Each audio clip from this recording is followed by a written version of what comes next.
Good morning. The date is May 1st, 2015.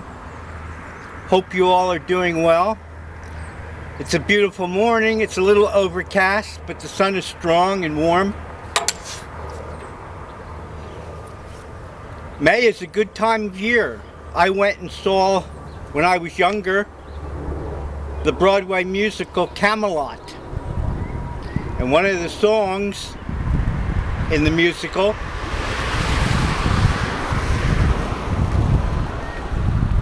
is called It's May.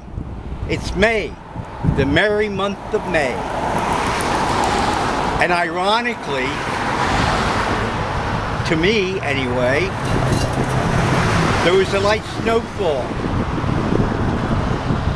on the 1st of May that year. It wasn't very heavy, but it was enough to cover the trees and the ground. Sort of a dusting of snow. I thought it was funny. This book, and we've touched on the Gnostics before. The time falling bodies take to light. Mythological Sexuality and the Origins of Culture by William Irving Thompson.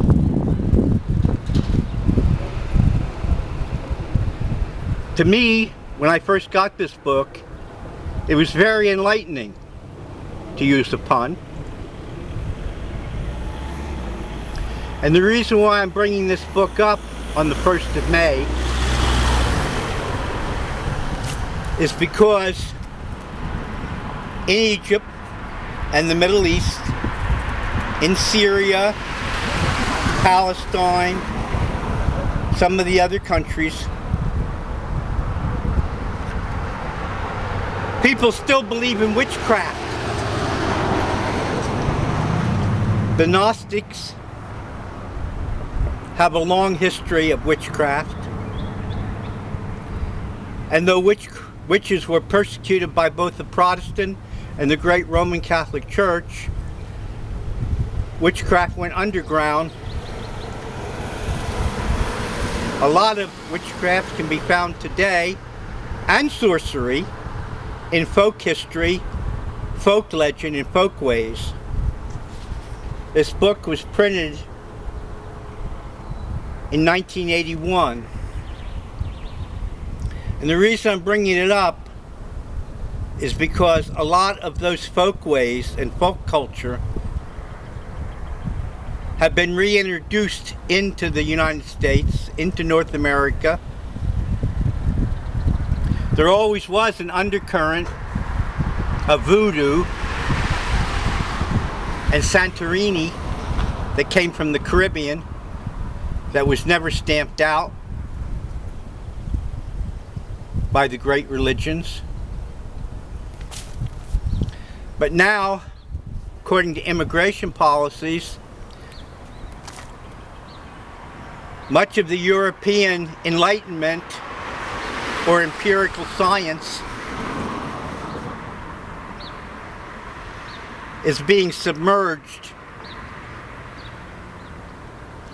into Asian, South American, African, and Middle Eastern magic.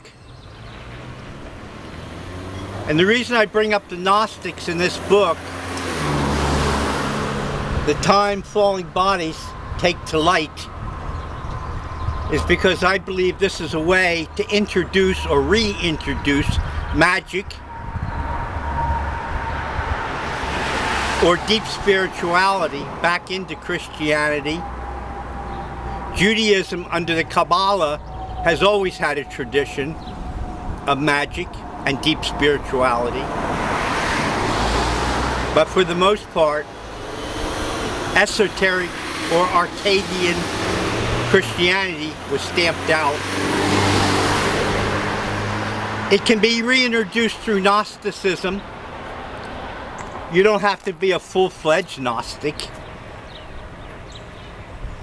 You don't have to divide the world as a romanticist is or does into the very evil and the very good, demons and angels, or the very ugly and the very beautiful. You don't have to bring that dichotomy, that dualism, because there's another tradition in Gnosticism where there's an underlying unity, an underlying solidarity, an underlying conformity in the spiritual world, a holistic, a monism, where everything starts to blend together at a certain level. And that's where the Gnostics come in, because they claim that through learning their type of education, you could bring about that monism, or that unity, the merging, the harmonizing of opposites into one unity. This, by some people, Christians, some Jews, some Muslims, was considered heretic, because eventually, if you proceeded resolving opposites, harmonizing, and bringing solidarity, according to theology, harmonizing good and evil, male and female, hint, hint, into an anagen, into unisex,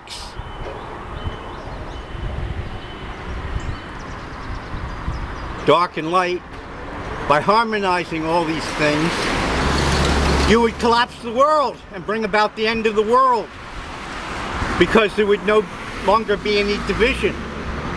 That's why it was a heresy in one respect. There were other reasons, obviously personal and obviously economic, with power, people who wanted power and money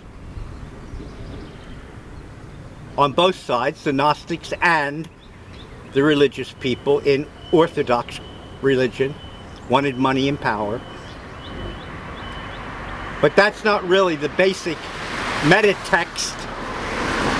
That's not the basic metaphysics. The basic metaphysics is to harmonize opposites, to consolidate and bring together division.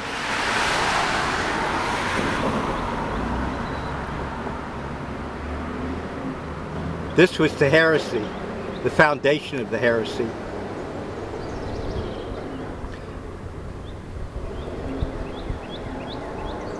The reason why the book is called The Time Falling Bodies Take to Light, it's the metaphor. Falling bodies being the human soul, or souls, and take to light, meaning enlightenment, or discovery of the hidden secrets that the Gnostics had in illumination.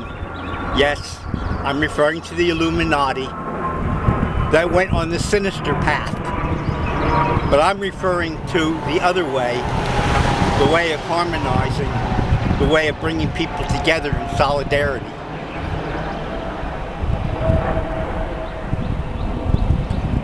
There's a quote I'm going to try to print from this book that has deep meaning. I'm not going to be too explanatory,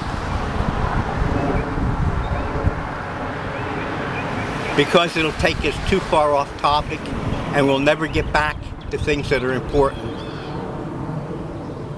After all, we should have a whole lifetime of learning. Thank you for watching this video on May 1st, 2015. Beautiful day today. Really lovely. Have a good day. Bye.